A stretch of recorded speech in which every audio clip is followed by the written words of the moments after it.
Welcome to DJN TV and Tuesday Night with Ben Stowe. Now introducing the one and only Ben Stowe. Yeah, baby! Yeah. Good evening and welcome to tonight's show on DJN TV. Tonight we're going to be going into the library and learning about all of those books that Ben wished he would have read as a child but didn't get to. I actually read a lot of books as a child. I don't read much anymore. I read a lot on my phone, but I don't read books. I read a lot of books as a kid. I need to do that again. I miss that.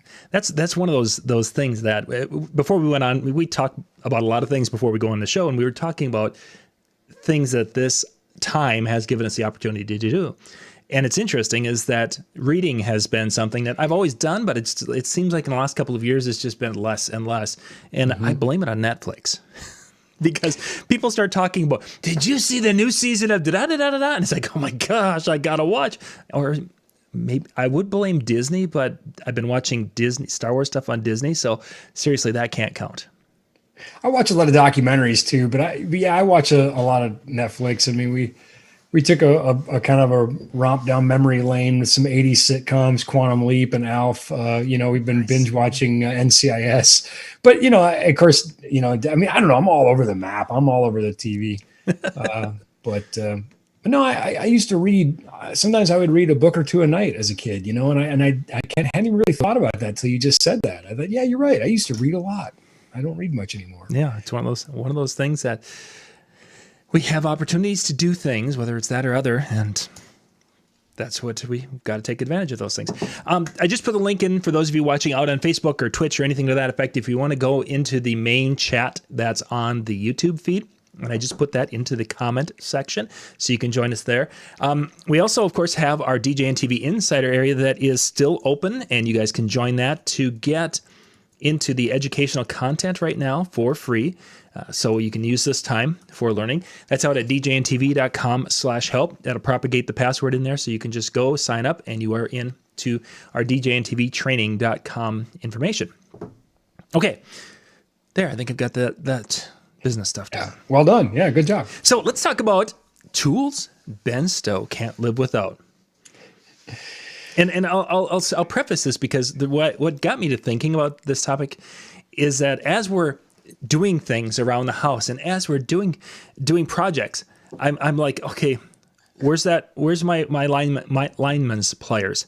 Kids are like, I don't know. It's like, seriously, I'm not starting this project until I have my pair of pliers. I'm glad you prefaced it. It's too late for me to change because I went and kind of rounded them up. But I will say, I have various toolboxes. I have my fly box, which is basically a toolbox. You've seen it, I think, Yep. the toolbox that I fly with. Yep. And it's, just under the limit for the airlines and about an ounce. And my limit now is 70 pounds. So, imagine carrying that thing through an airport.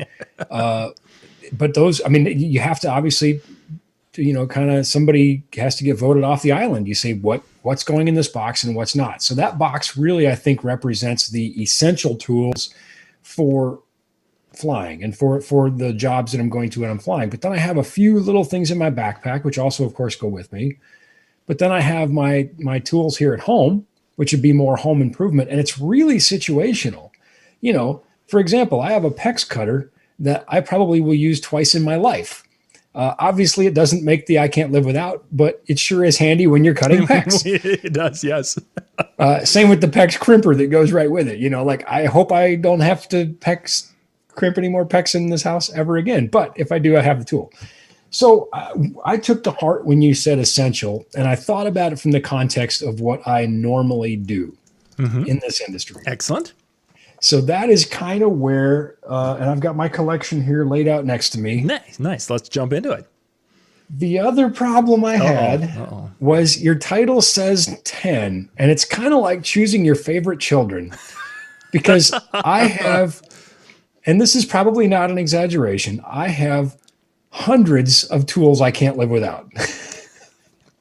Yeah, I think you can relate. That's true. So to pick 10, I just want to say, viewers, there's one tool that's not in this list, and I feel like it should be. So I may just have to mention it, but I I don't know how I decided I couldn't live without it or could live without it. So I guess let's just jump into it. Let's do it. So Okay, hang on. Before the tool that Ben didn't have, but he's going to mention, we're going to do that one at the end. I want you guys to guess in the chat room either you can guess what the tool is or maybe of what it can do. sure, and process of elimination as we go on through the show, you'll find out if I say it or don't say it. So yes, let's see, and if we can Yeah, get, if we're we gonna can throw get a prize out there for somebody. I was going to say if we get somebody who gets it, we'll find something for you. We'll You find know, something. I'll buy an ice cream cone when we're allowed to congregate again. We'll meet in Texas because you can do it there. And no Gus saying it depends with naming the tool that no, that's not it. I mean, it does depend though. It depends on what you're doing. The task, you know? yeah, okay, but it is, but it's still the tool that's not here. Yes, So as I look at this collection of tools I've got to my right here, and some of them people might also say are not tools. And I do have two honorable mentions. Okay. And the reason I made them honorable mentions is because I have another tool that does what both of them do, just not in the same way or as efficiently as they do. Okay. So I thought, well, I could live without them as long as I have this other tool. So I tried here. You know, I'm going to start. And these are not ranked in order, but I feel like I'm going to try a little bit to rank them for you. So I'm going to start with screwdrivers. Nice. Because 99% of the stuff I do, you wouldn't believe this. Electronics, gosh, imagine any scenario, touring, whatever. It seems like, if you're going to fix something, you have to get into it. And 99% of the time, things I'm going to fix start with a screwdriver. Mm-hmm. So, and end with a screwdriver. So I noticed you grabbed a couple of multi-tip screwdrivers. And there's times where I love the multi-tip and there's times where I don't like them just because they don't seem to be quite as durable. Right. Yeah, and you can see these are well worn, very, very beat up and scratched up. Some viewers might also notice that they're plasticky. They're insulated. So if I do something really stupid and I stick the screwdriver onto something that's a live part, meaning it's energized, I don't become energized. So I really like these screwdrivers. Actually, the favorite screwdrivers that I ever got, I picked up when I was working in Tokyo, and they have kind of a pear-shaped handle, tremendous dexterity, and they were really awesome. I managed to lose one. I think somebody helped me lose it, but they're also not they're not insulated. So these are the ones that go with me all the time. Excellent. And this is another honorable mention tool because it's the same. It's also a screwdriver, but I can't take those screwdrivers in my backpack. But I do have this little multi-tool that has screwdriver tips in it that I do take in my backpack. And it also has various, you can see various bolt head sizes, like hex bolt. Oh, yeah. I wasn't even looking at that part of it. I was looking at the sizes there. And by the way, you'll also notice it looks a lot like a throwing star. So you can bet every time TSA says,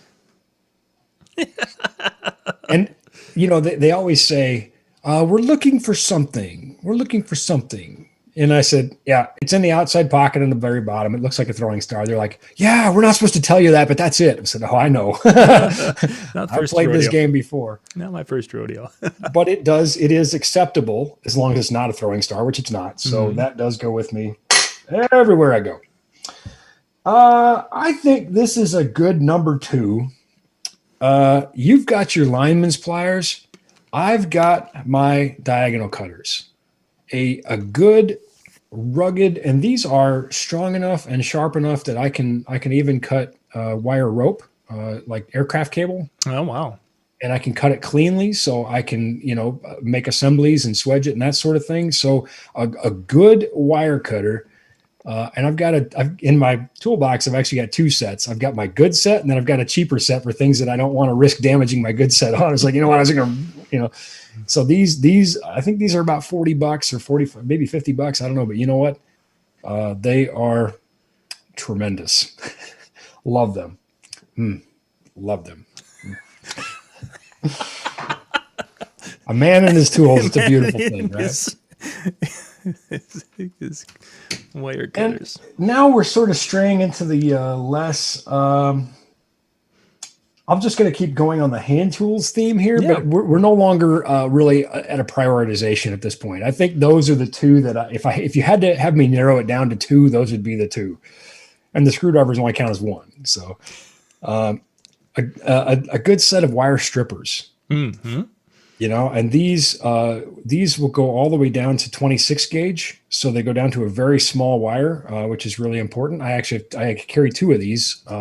I carry two different sizes, but to be able to go down to something really small is nice. So I can even strip 24 gauge solid copper like a Cat 5 cable, if I need to. And you might say, well, why would you need to do that? Wouldn't you just crimp a RJ45 end on? Yeah, sometimes, but sometimes it's going into a Phoenix block or something where I need bare copper. So, it depends, right? The RJ45 crimper did not make the list. But again, it would depend on what I'm doing. But I thought, well, if I have to pick 10, it got voted off the island. So did the Phil, your guess is now no longer valid. Phil, well, sorry. On Facebook, well, I didn't say it doesn't get honorable mention. Yeah, but it wouldn't have been the one it should have been, or you could have had here, but you didn't because you would have, you wouldn't have just. Well, I have it. I have a couple of them. They didn't make the top 10, so that's all I'm going to say. Yeah. All right, moving on.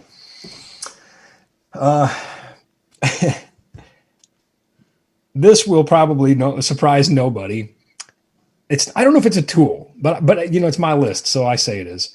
But what will probably not surprise anybody is that it was actually on my bedstand, next to a couple books, a Star Wars book and a book about Tesla.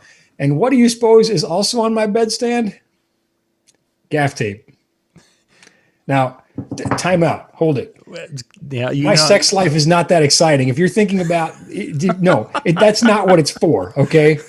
Honestly, I don't know why I have gaff tape in my bedstand, but you know what? This is me we're talking about. If this was any other person in any other show, that might sound weird, but let's be honest. Gaff tape on Ben Stowe's bedstand is not that weird. So, ironically, I think you're right.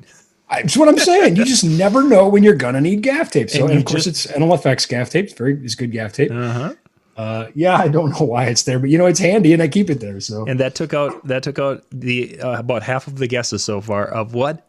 And for those of you who are just joining us, where there's one tool that Ben does not have with that he was borderline of being there for this, and we're trying to guess what that is. So, yeah, and I'm already rethinking this, but I'm committed to my 10. But you can see why I struggled with this. Mm-hmm. I'm already rethinking it, but we're just going to keep going with this. I'm going to stick with hand tools, and then we'll move into electronics here a little bit. Sounds good. Tape measure. Yep. This one's cool too. It's got a magnetic part on the end, so it sticks to ferrous things, that sort of thing. But yep, I mean, what's the old saying? Measure once, cut 6 times or 7 times. I believe that was 6 or 7. I don't remember, but whenever I do it, I make sure I cut enough. Yeah. So tape measure, I think, is another one of those essential things. I'm just going to go with things that are closest to me. So I don't know. Again, we can argue about whether or not this is a tool, but I felt it was essential, and it certainly goes with tools. Safety glasses. Yes, and I even keep them in a case. They're very important. I don't share my safety glasses. I don't want to risk any weird, eye diseases or anything. I keep them clean. I keep them in a case. I keep them scratch-free. And it's funny because those who knew me as a kid their minds would be blown that safety equipment is so important to me because I was a very adventurous kid. But I probably have 10 or 12 pairs of safety glasses around the house and in my truck. And I have various forms of hearing protection, which is the next item on my list. And I have a few different styles of hearing protection. These are really nice because they are molded to go in my ear, and they have changeable capsules, and they actually have a flat frequency response. So pretty much what I hear is what the world sounds like, but just attenuated down about 17 dB. And I have different caps that have more attenuation, but then you start to have a non-linear loss. For example, high frequencies maybe are lost more than low frequencies, that sort of thing. Of course, some of those low frequencies, you're almost feeling more than hearing. But so there you go. It's a couple of PPE items. safety glasses, and hearing protection, both very important to me. I like seeing, and hearing is essential to my job. If I can no longer hear, I'm going to get a career change of some kind. So I guess speaking of hearing, and I trust my ears, but I, like they used to say, or maybe they still do, trust but verify. So a measurement mic. And this would be the equivalent. You could substitute this on your list for an RTA, a real-time analyzer, and or a dB meter, because to me, this is both. This plugs into the software that I use, which is smart. There's other good softwares you can use, Systune, that sort of thing. But a good measurement mic, and when calibrated, is a very accurate dB meter, and of course also gives me spectral information so that I can verify that what I'm hearing is real. An important tool. Ben, we got a question about the earplugs.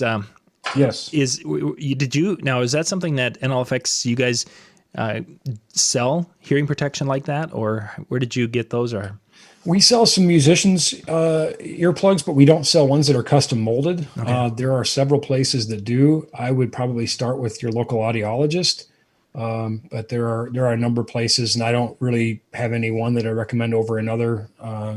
But me in particular. So here's a little known trivia about me for viewers. I have weird ear canals. There's new laser scanning technology where they'll scan your ear canal to make the molds, and I always have to tell them it's not going to work. It's not going to work, and they try and they try and they try, and finally they go back to the old school, which is kind of gross. But they squirt the stuff in your ear. Yeah. But that's how they have to do mine. I have weird shaped ear canals. I guess it's not the only weird thing about me, I suppose. And so once. Oh, I got to make sure that gets to your wife. Oh, she'll love it. Only thing weird about me. I said it's not the only weird thing about me.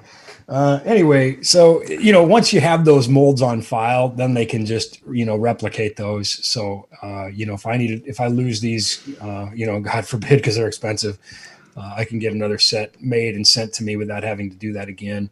Same with in-ear monitors. I can have those molds made for drivers, that sort of thing. You're good to go. Okay, excellent.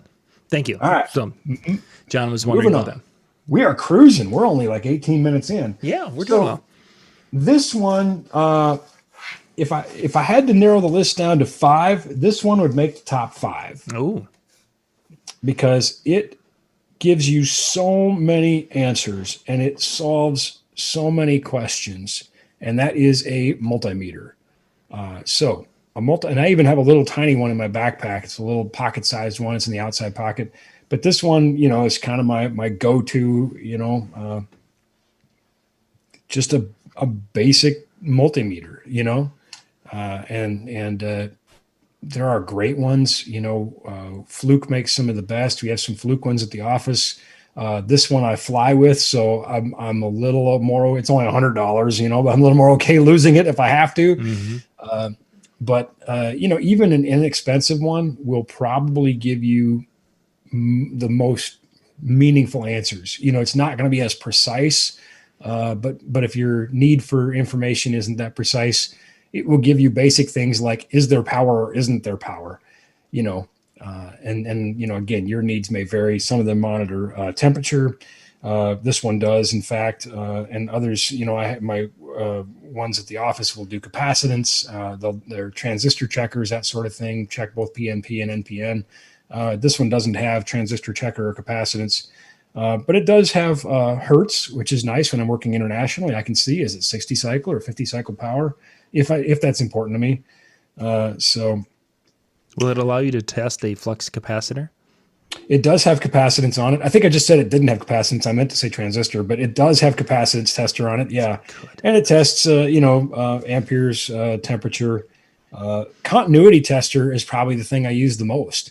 Mm-hmm. Because again, when you're in the field and you're fixing a problem, you start with the simple things. They're probably the problem, and you can eliminate them very quickly. If I have to start going in and testing individual component level stuff, like capacitance, I'm already deep into this thing. And of course, you have to remove many of those components from the circuit to test them accurately too. So at that point, you're getting the surgical. capacitance, excuse me, continuity tester, tell you right away, does this connect to that? Yes or no? Okay, moving on. So of some flavor or another, a multimeter.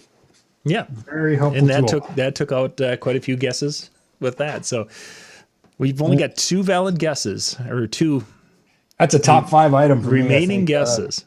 Let me tell you what, folks.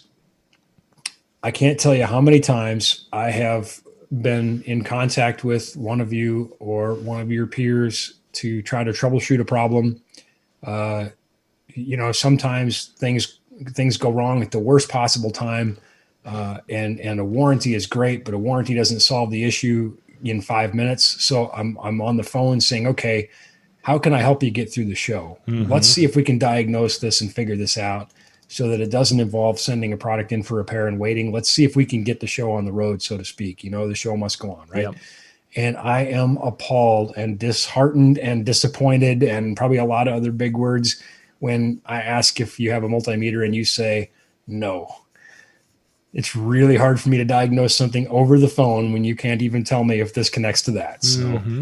So I and we do sell multimeters, but you can get one anywhere. So let's see what is left. I think we are down to number 10.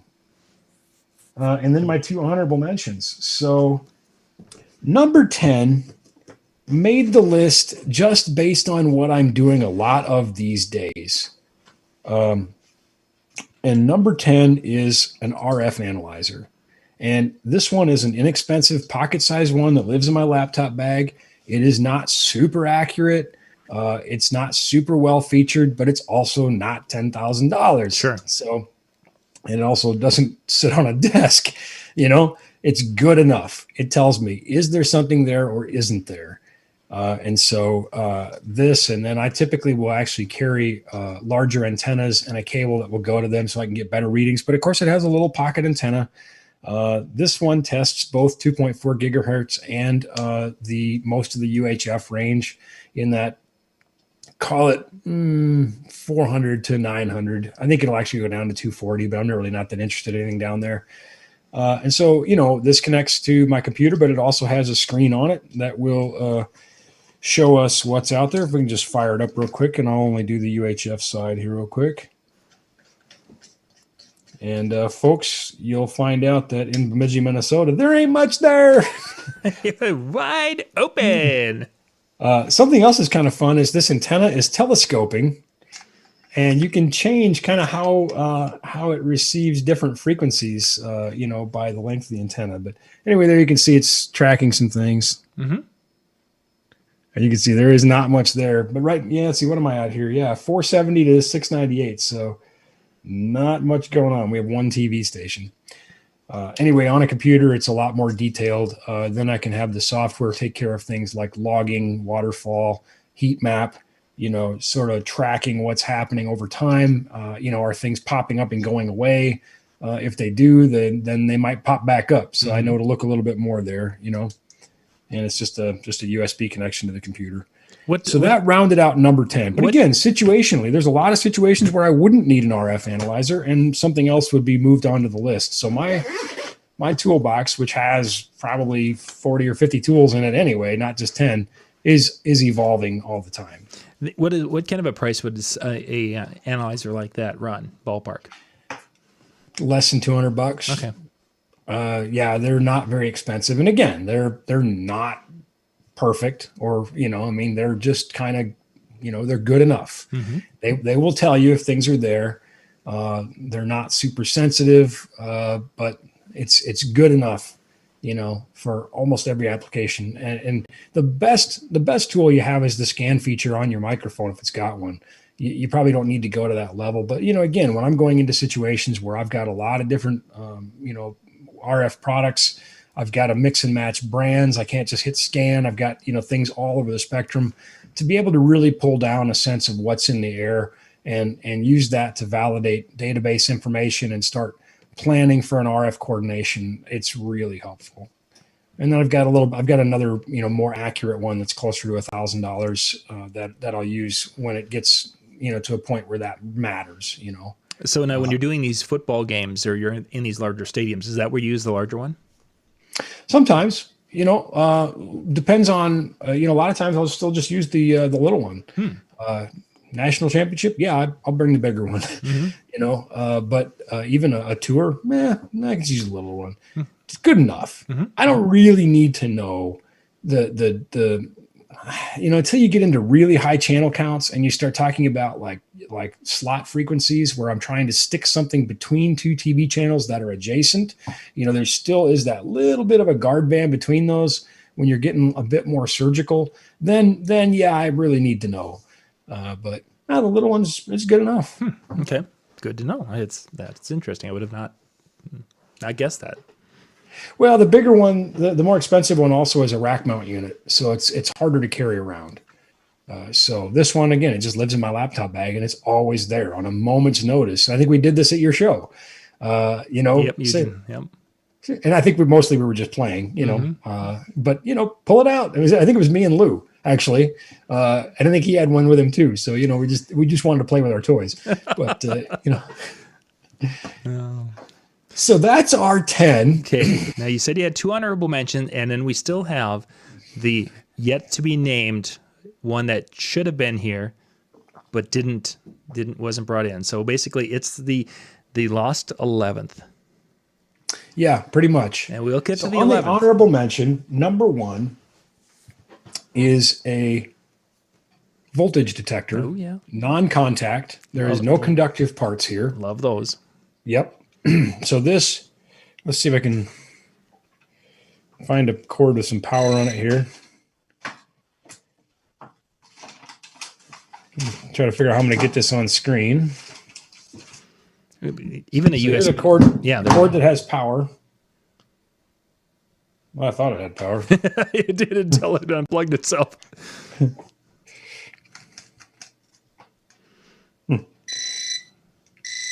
So I don't have to actually touch something metallic. Yeah, it just says, "Hey, there's electricity running through that cord." So I can just kind of stick this on a cord or an outlet or something and say, is there power there? By the way, one of the years that I was in my continuing education for my electrical license, we were talking about testers as a class, and I brought up these, or somebody did. And the instructor said, "I hate those things. Too many false positives, blah, blah, blah, blah, blah." And I said, "I'll take a false positive over a false negative any day." Any day. Yeah.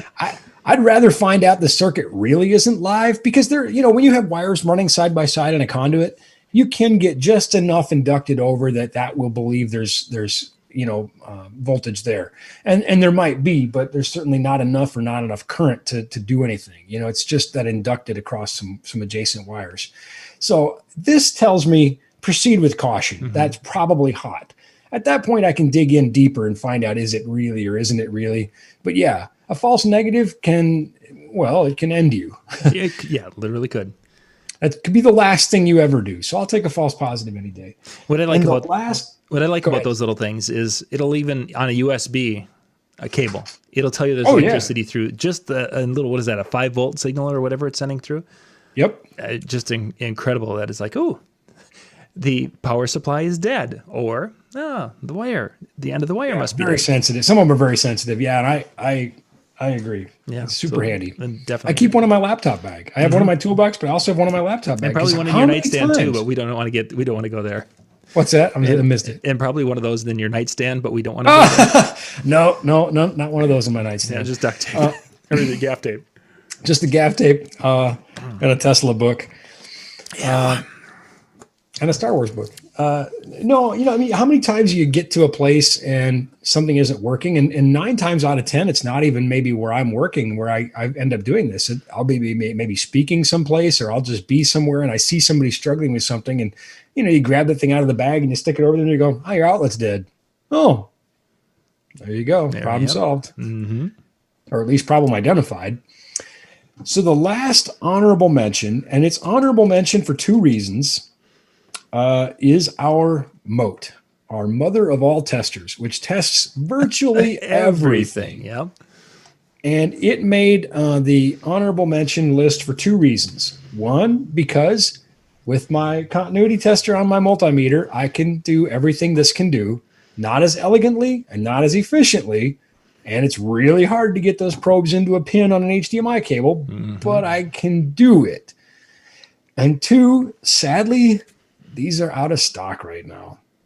So we are working on a Mote version 2, which will be virtually identical, just a few tiny little housekeeping changes. And Mote version 2 will be here sometime this year. When? I don't know. Why? Because there's a pandemic going on. Yeah, exactly. Nobody knows when anything is going to happen. We can't even get cheeseburgers at Wendy's. Oh, man. Okay, ladies and gentlemen, you've got about a minute or so to put in your guess, and they're 30 seconds behind us, Ben. Okay. The Mote killed the last of the...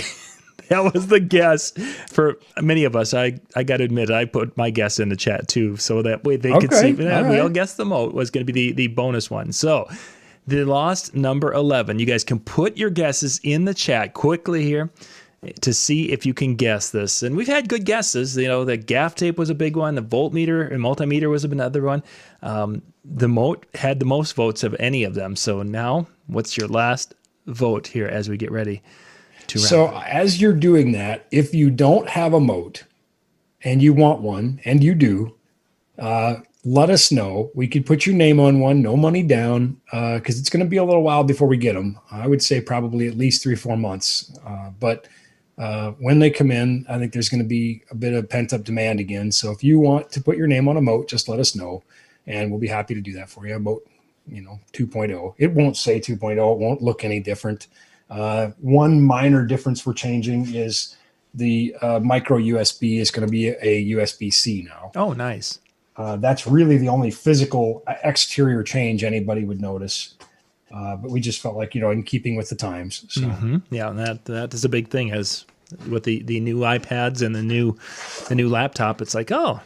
And they do come with a carry case. And they also come with test probes. So the Mote is also a continuity tester. It does do continuity tests on it. So 2 for 1.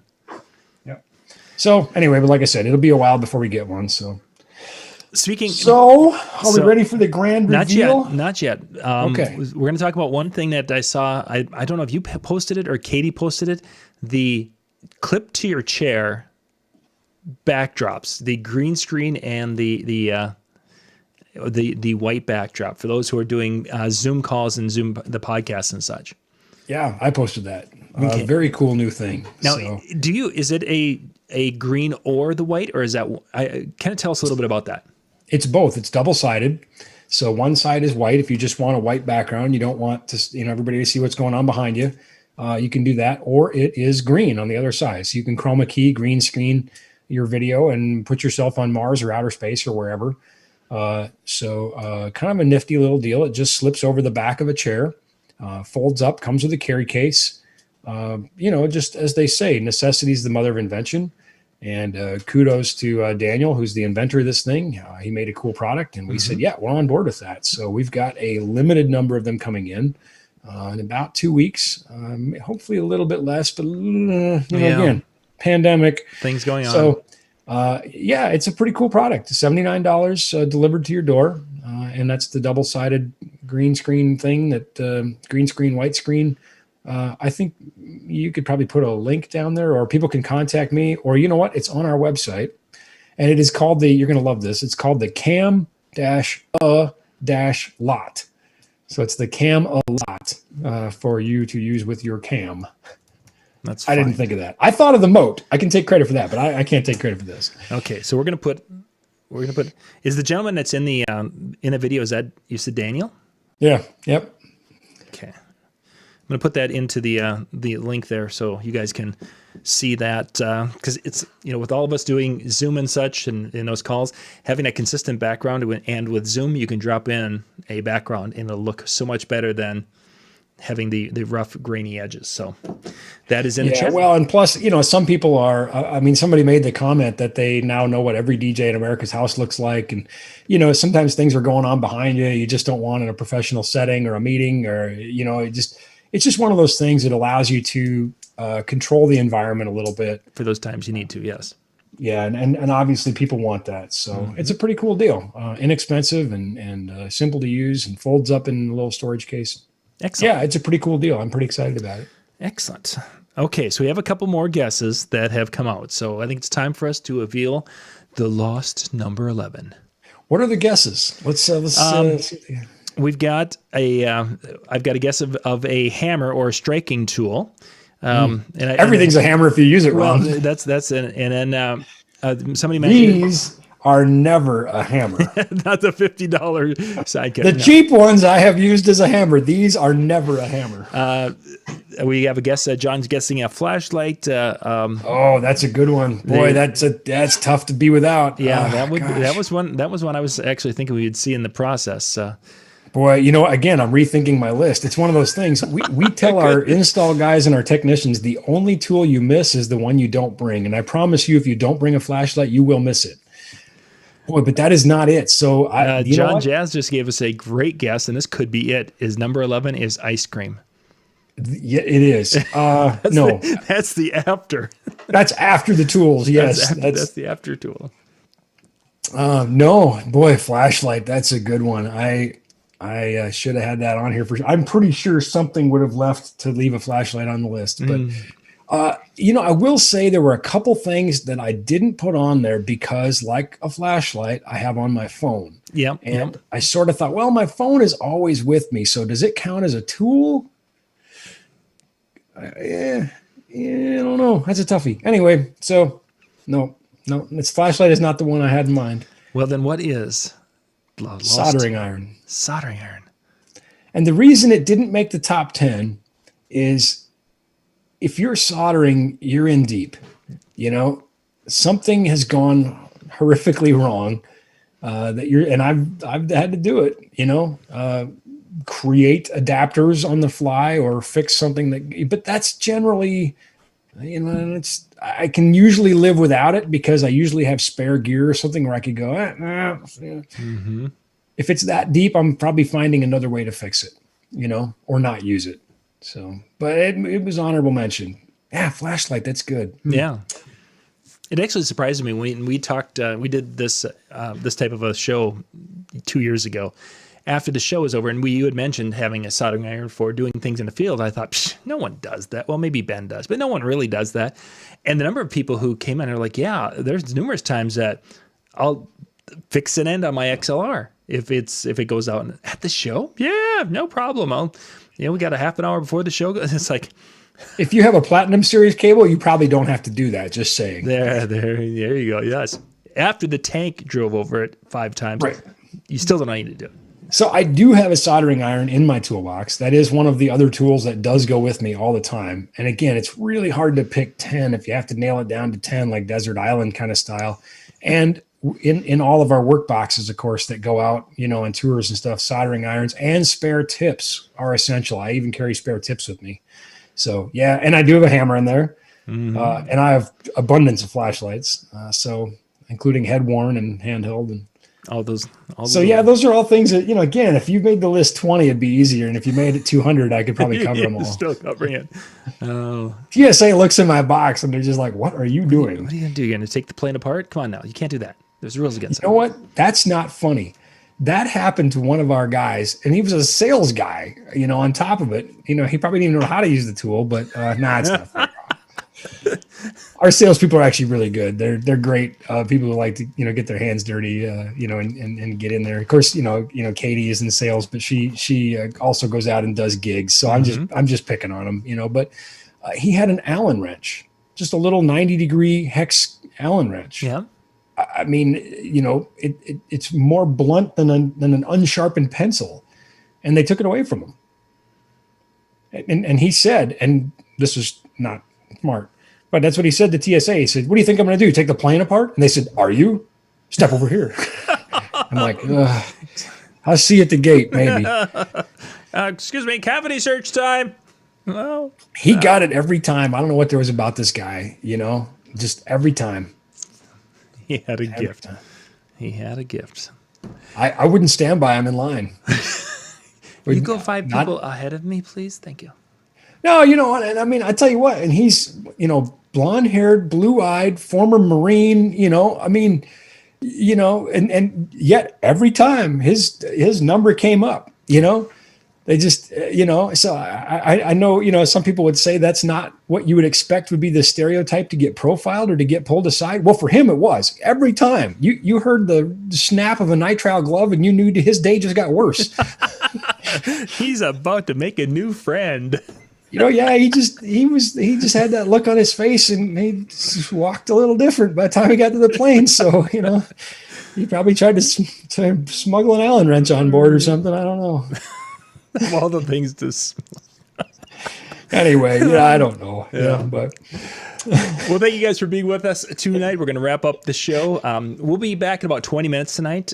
Brian and Jay are going to be kind of talking about some of their influencers or people who have influenced them over their career as mobile entertainers. And they're going to kind of dig into that and share some of those people who have been that mentor and influencer to them. So, Ben, thanks much for sharing some of your tools and such. And next time we'll have to talk favorite battery tools. We do this. Ooh, boy, and flying with batteries, with lithium-ion batteries, that's a show in and of itself. That could be a fun one. That'll be one of them for down the road when we jump back into this. So once again, everybody, thank you for being with us tonight. We will catch you in about 20 minutes.